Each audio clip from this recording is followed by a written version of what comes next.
পাইপলাইনের দুরবস্থা, পানীয় জলের সংকটে ভোগান্তি রাজ্যের বিভিন্ন প্রান্তের মানুষের। কিন্তু সুরাহা পায় কজন?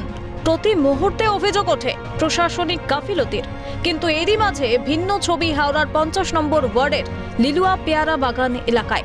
অবশেষে সিএনএর খবরের জের সুরাহা পেল ওই এলাকার বাসিন্দারা। দীর্ঘদিনের জল কষ্টের সমাধান হওয়ায় খুশি হয়েছেন তারা। পাশাপাশি ধন্যবাদ জানিয়েছেন সিএনকে। ধন্যবাদ জানাচ্ছি আমাদের জলের কলটা চালু হওয়ার জন্য। আমরা খুবই জলের কলটা মিষ্টি জল না পাওয়ার জন্য খুবই কষ্ট হয়েছিলাম। এই তো দেখতে পাচ্ছি যে এবার লাইনটা নাকি জুড়েছে, এবার জলের সমস্যা হয়তো মিটে যেতে পারে। দীর্ঘ 25 বছর ধরে সেই একই অবস্থা জলের জন্য।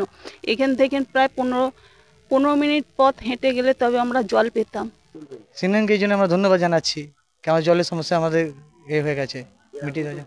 তবে আজ বিকেল অথবা কাল সকাল থেকে এই এলাকায় পাওয়া যাবে এই পানীয় জল। তবে এই লিলুয়া পেয়ারা বাগান এলাকায় প্রায় 700 থেকে 800টি পরিবার এই পানীয় জল তারা পাবেন, এমনটাই জানানো হয়েছে। হাওড়া পৌরসভার প্রাক্তন কাউন্সিলর তিলকেশ মণ্ডল তিনি এমনটাই জানালেন। আমরা অলরেডি কাজটা এতদিন হয়ে যেত, তার কারণ আপনারা জানেন যে বাংলার উন্নয়ন যদি করতে হয় এবং উন্নয়ন যদি চায়, সেটা বাংলার বর্তমান সরকার আর আমাদের নেত্রী মমতা বন্দ্যোপাধ্যায় যার শরিক আমরা সকলেই। তবে এখানকার স্থানীয় বাসিন্দারা যারা জানাচ্ছেন যে সিএনএর খবরের জেরে অবশেষে এই পানীয় জলের সমস্যা মেটানো হলো। হাওড়া থেকে দেবকুমার দেও, ক্যালকাটা নিউজ।